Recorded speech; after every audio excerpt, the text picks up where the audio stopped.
Welcome to this week's edition of Rugby Unfiltered. I'm your host, Jan de Koning, and with me, as always, Eugene Eloff. Loffie, welcome. Hey Jan, great to be back and great to talk rugby again, mate.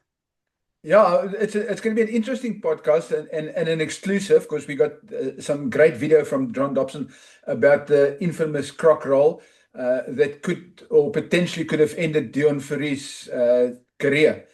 And we'll get into the stack of it. But the reality is croc rolls have become, first there was a big thing about head-on-head contact. Then there was a thing about illegal scrumming. And there's always something going on. But at the moment, the thing is croc rolls, simply because it's such a dangerous aspect of the game. And I know it's difficult. You can never speak about players' intention, but you can always speak about the outcome and what can be done to remove it.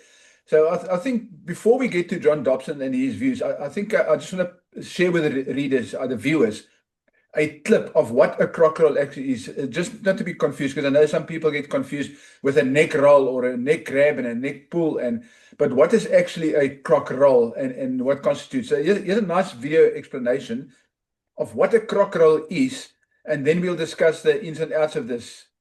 What is the croc roll? What does it look like? And what are we allowed and not allowed to do? So, first of all, we have a jackler come in and over. Perfect, right? Good position. So, the croc roll would be this, right? If I stand round this side, player comes in, the arriving player, he needs to destabilise this jackler. He slams down onto the lower back hips area and wraps round tight and then rolls out across this outstretched knee, right? Perfect, man, that's good. All right, so literally, that is the croc roll, and it's now banned and not allowed. Now, that would be your twist. That would be a croc roll with a twist, where the player's gone long, but he's slammed down onto the hips, so there's no drive or dive. We always talk about drive, not dive. In this situation here, the player is putting all his weight down onto the hips and lower back of the jackler. He's then wrapping around the waist, low as he can, and he's rolling out over the foot. So let's just see it one more time. We'll just go through it in slow motion. So jackler's in, attempting to lift. In he comes, slams down here, rolls out, and literally falls onto this outstretched knee. And that's where we're getting all our problems. The other one is, instead of twisting or that clamp, what he's doing is he's pulling. So he's actually gone further past the body, but he takes this hand here. Sometimes it ends up round the neck, which is illegal anyway. The referee would pick that up. Or he drags or pulls from pretty much underneath the armpit where there's an anchor point, and he still drags the body across, but you've gone past it. And again, there you go. You're landing on that outside leg, and this time it's a pulling action, and that's just as dangerous.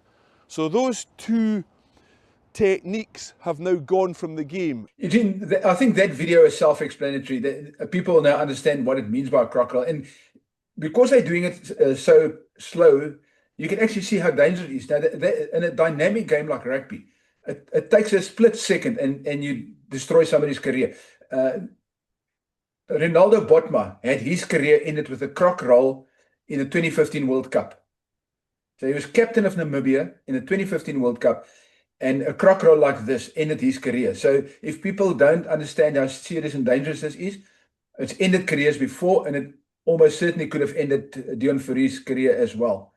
So, Eugene, yeah, I mean, John Dobson has an interesting take, and he's quite deliberate about what should and should not be done with croc rolls and why it's so dangerous. So I think the best for us to do is listen to John Dobson, and then we'll analyze or assess what John said.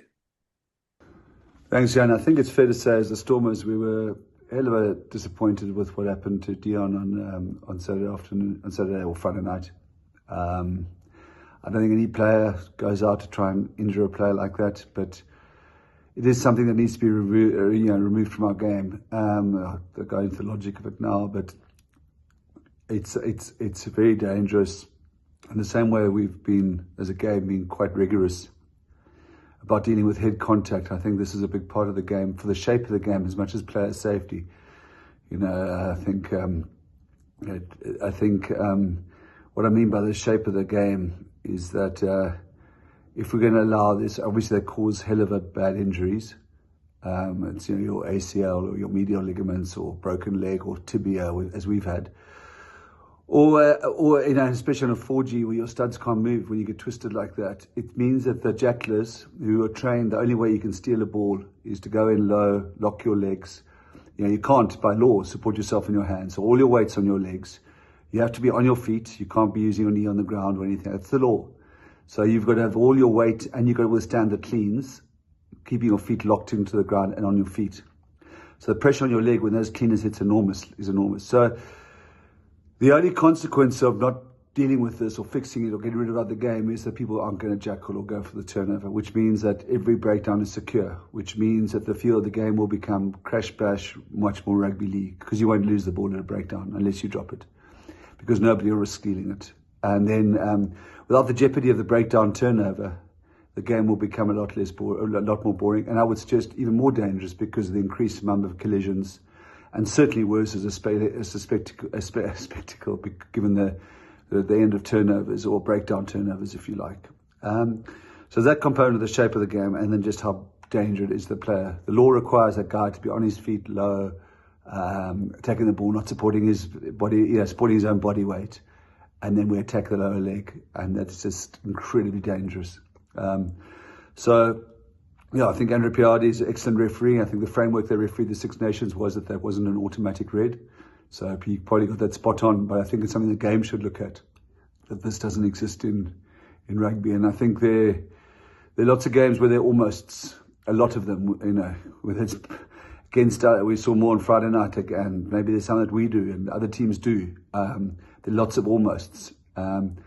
We've just got Kikea Marabi coming back with, I think, broken his leg in a similar situation, and I think other teams can point to, So unless this gets out of the game, I think it's got to go and pick the shape of the game. And, Kikea Marabi was out for a year. Dion hasn't got the luxury of a year. Thank God it's not that serious. So I think it's something that the game really, really needs to, maybe it's got to become an automatic red. And again, I accept the guy didn't do it with any form of intent, but if we don't protect the stealers, then they're going to be gone from the game. Yes, Jan, currently that is on the lips of everybody, croc roll and neck roll. And I think at the end of the day, it's all about safety of the game.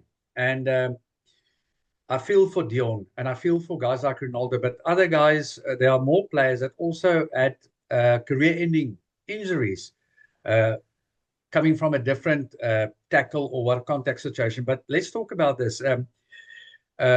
You as a coach, no coach coaches a player to do a croc roll or deliberately hurt somebody and write them off. And no player deliberately would go to try and write you off. Well, I guess I'm talking objectively here now from a coaching point of view.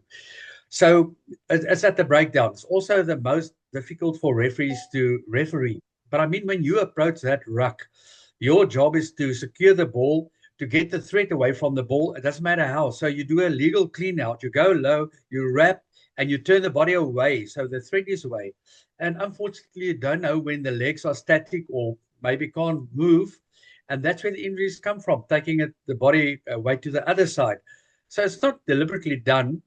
But I think Dobbo's got a valid point in terms of the dangers and what's going to happen. The jackal's not going to go in for a steal anymore. And it's unfortunate that these accidents happen, but rugby is a contact sport, and that's one of the things that can happen. I guess what we want is just consistent refereeing of the croc roll, the neck roll, and dangerous play. Yeah, Eugene, I do agree with John Dobson to some extent, and I want to touch on a few other aspects. So, like we had the grass cutter. Remember the grass cutter, where the guy just dives straight at the guy, ball carrier's knees.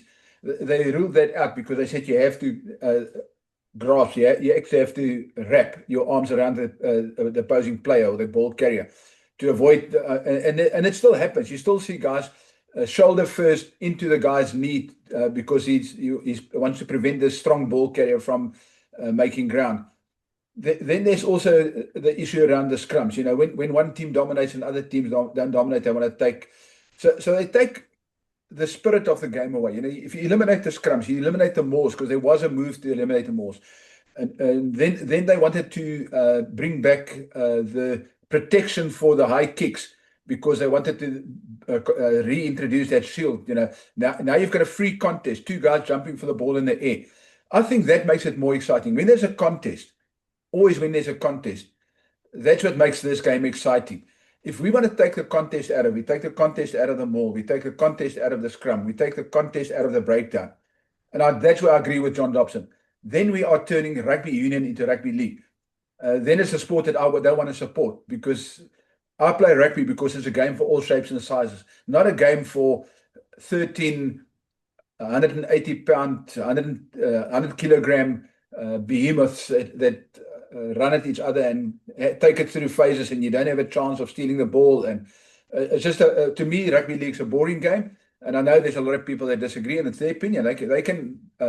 They love rugby. People love basketball. They love American football. They love soccer, cricket, tennis. There's all sorts of different sports. If you like rugby league, it's your game. Please go ahead and enjoy it. I don't like rugby league. I enjoy rugby union, and that's my passion. Yeah, Jan, I think one must, you're going to stop watching rugby, it seems like, one of these days. I think we must not be over-emotional about it. I think World Rugby tries to make the game as safe as possible because now we're going to have a discussion about that very soon on one of our podcasts, the health of the players. And to me as an ex-coach, that is the most important thing of all, the health and of the rugby players. And we as South Africans have been feeling that World Rugby has been gunning us. If we hammer the guys in the scrums, they want to change the scrums. If we hammer the guys in the mauls, they want to change the mauls. So we take it personal. That's because of the style we're playing. But I don't necessarily think that is so, Jan. I think at the end of the day, they are just trying their best to make it a safe game. However, I would suggest to them that they should get in some coaches and some referees from outside their business itself to maybe have a workshop and talk it through. Because it's still coming back to what I said earlier, it is a contact sport, and that's what attracts the people as well. The team that physically can control the game. There's nothing better if you control a game and you scrum the guys under Kassan and stuff like that, but the players' health is a big thing. Eugene, maybe that's a good point to move on to URC round 18, the final round of league action of the URC, and a big round. I mean, it's a vital round. I know 4 teams have secured their playoff spots. So that's Glasgow, the Stormers, the Bulls, and Leinster. They all secured of quarterfinal spots, but they're still playing for positions. The last round depends. The Stormers can still finish first. The Bulls can still finish second. Glasgow can finish first. So there's a lot to play for in that round. And then we've got 5 other teams that are vying for the 4 remaining spots. And that includes the Lions. It includes Munster, Ulster, Connacht, and Cardiff. Now, Cardiff are playing the Stormers. It's a big, big, big game because Cardiff is desperate. They want to get into the playoffs because that means European Champions Cup next year. Connacht is the same thing. They also want to. So, and the same with Munster and Ulster. So, and the Lions, just remember, and I think maybe we start with this one, your favorite team, the Lions. They are so close to making history. Their goal has always been just to get into the playoffs because that gives them a chance to play in the Champions Cup next year. But they still need 2 points to secure their spot.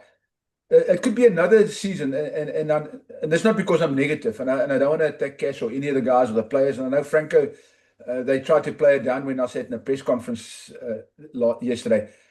The reality is, if something goes wrong and it happens like it did last week against Leinster, and they don't get their game right, they don't enforce their game, they might as well easily miss out on another playoff spot and the European Champions Cup by a single point. They can miss out by a single point. There'll be another season of 1 point, a bonus point somewhere, or a draw somewhere, or a kick, or a missed tackle somewhere. There's so many. So that's why their game against Munster is so vital on Saturday. Yeah, Jan. Again, you've given us a lot of information now.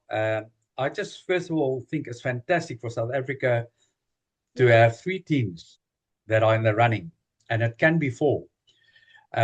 and I would just like to start with the Stormers. I think the Stormers are there. They're ready. If they would look at the review of the game, the only thing that will cost them in the way forward is their game discipline. And I'm not referring to any players. Game discipline will be the thing. I'm pretty sure that they're going to win Cardiff. The Bulls, to me, is currently the most consistent side we have. But I want to see, yes, the Lions. I think Cash and them, the build-up there is perfectly, but it was always going to be difficult there. And maybe also in their review, talking about reviews, if you look at what happened and they would look at the game, they'll think that quickly their kicking game was not working. They could have changed to something else. But I'm sure they're on top of it, and I'm sure the Lions are going to win Munster this weekend. We're going to have a good weekend again coming with South African teams. Well, let me put it this way. I hope the Lions win, because then I'll feel good about it as well. And as critical as I've been of Cash and the team and administration at the Lions, I, for one, wish them good luck, and hopefully they can prove me wrong again. As Rudolf Story said in the media, and I'm one of those naysayers, Rudolf, but I had good reason to be a naysayer. They've proved the naysayers wrong, so go prove me wrong on Saturday, Rudolf and Cash and the entire team. And then obviously the Bulls. I mean, the Bulls can still finish second. They're playing Benetton, and it's not going to be an easy game, even though they're at Loftus. But I think the Bulls are in a good shape. And given the number of Springboks that was just named in Rassie's latest alignment camp, you got to put your money on the Bulls to get 5 points out of this game. No, I think the Bulls are going to hammer them. I think they're going to hammer Benetton. They're in a good headspace. They're playing good rugby. So that's why I think it's going to be a good weekend for South African rugby in that international competition.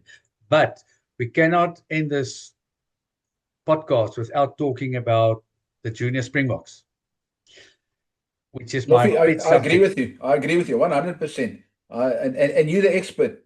Please enlighten me. I won't say I'm an expert, but I've had experience. I think in all the years of junior rugby and the junior teams, this is a very, very special team. And the way they are very well coached by Kevin Foote and Baron Pieterse and the coaching team, their game discipline. I'm happy they won that competition. And I'm also happy, and it might sound weird, that it was a draw, because we were playing so well and putting up such big scores against Australia and Argentina that you might become a little bit composed and relaxing. And why I'm saying that is the World Cup this year is in Georgia. So besides the weather that's difficult, or that's going to be different, it's going to be a total different game. And a draw for us will just bring the guys back to the ground. Not that I think they were flying, and realize that you don't rock up and win a World Cup because you're a good team. You have to go play and win it. And I think we got the team to do it. I think taking that in consideration, I just want to end off what I want to say about junior rugby in our country. I think junior rugby in our country is so strong, and we've discussed it already at schools level, and now with this at junior provincial level and now junior international level. I think we're sending a message out there right from Rassie right to the bottom, and there's a golden thread, not thread, of our teams. Look at the sevens, where they are. Look where the senior team is. Swys de Bruyn is doing great stuff with the ladies team and this team. So yeah, rugby in our country is looking very healthy currently. Eugene, before we sign off, I want to sign off with the Russia's latest alignment camp squad announcement. But we also got the SA Cup, which is in the semi-finals.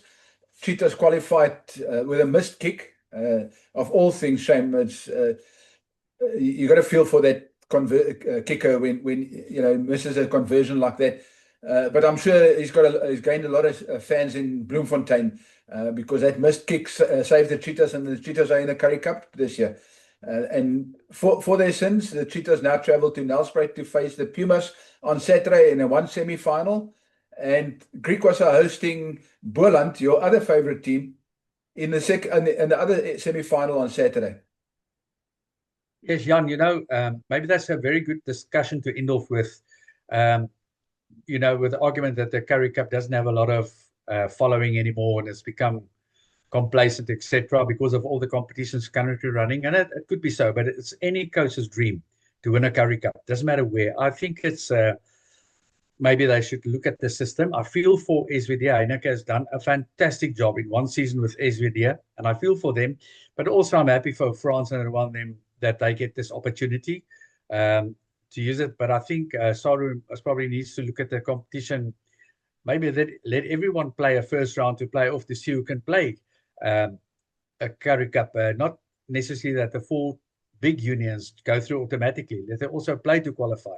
I think that would be more fair. But to all the teams playing this weekend, well done. And I'm glad the guys could keep their jobs there in Bloemfontein. And I'm sure Bloemfontein is orange again. Eugene, I agree with you 100%. If Griquas, as defending champions, have to qualify to play in the Currie Cup, so should the Lions, the Bulls, the Stormers, and the Sharks. If they have to play the under-23 teams, because there was this under-23 competition, go play your under-23 teams in the SA Cup and then qualify for the Currie Cup. You make it the SA Cup a far more valuable competition, because now the challenge is on for all the unions. So yeah, I agree with you. Finally, I want to finish off on Rassie's latest Springbok alignment camp, which was announced today. And the interesting names for me is, obviously we'll see the couple of Stormers, an interesting thing. But Riley Norton, the baby Bok captain, he's definitely there. And we know what it is. It's grooming him for future Springbok colours. I mean, he's not doesn't mean he's going to get a cap this year, but at least he understands the system. He's part of the system. And then, you know, Mashashe, that's an interesting one, that Lions player that's really making his mark at the moment, that flank. And then obviously all the Bulls. I mean, you've got Johan Grobler, Cameron Hanekom, Elrich Louw, Wilco Louw, although Wilco Louw is actually a Stormer already. Roan Nortje, Gerard Steenekamp, Marco van Staden, Jan-Hendrik Wessels, Kobus Wiese, and then Emmanuel Chuchuka, not Vincent, Emmanuel Chuchuka. And then in the back line, the interesting ones for me, Emrose Papier, and you will love this one because I know you're an Emrose fan. Emrose Papier finally got his call up. So I think he's played, as Rassie used to say, he's bashed the door down. He didn't knock on the door, he bashed the door down. And then obviously Siyaya is there. All the regulars. Hasim Piet is there, which we all know he's a good enough player, but he's also one for the future. I think Piet is also one for the future. And then there's the interesting thing for me, lastly, before I let you finish with it. The interesting thing for me is that there's only 2 Stormers back, Sasha and Damian Willemse. So for a team like the Stormers to only have 2 backs, it says that maybe there's something wrong in their backline, or their coaching, or their attack, or maybe, I don't know. There's a lot of things you can say about selection, but Rassie clearly has a plan. Yeah, Jan, every coach has got his own way and of doing things, his own strategy and planning. And what I like about what Rassie does is he involves the juniors. He brings in the Riley Nortons and the Marcus Miller and those youngsters. They come, he brings them into the system.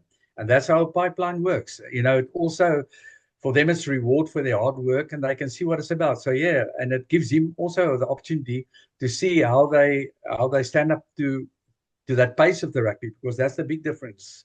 You know, the higher up you play, the quicker the pace, the less the space for mistakes and so on. So yeah, I think Rassie's got it so right to know, you know, the next group coming through. So yeah, we wish them all well with their preparation, and they must know that we're behind them, regardless. Well, Eugene, that's a very good note to finish off on. So from myself, Jan de Koning, your host, and my co-host, Lofi, we say goodbye and enjoy the rugby. Cheers till next week.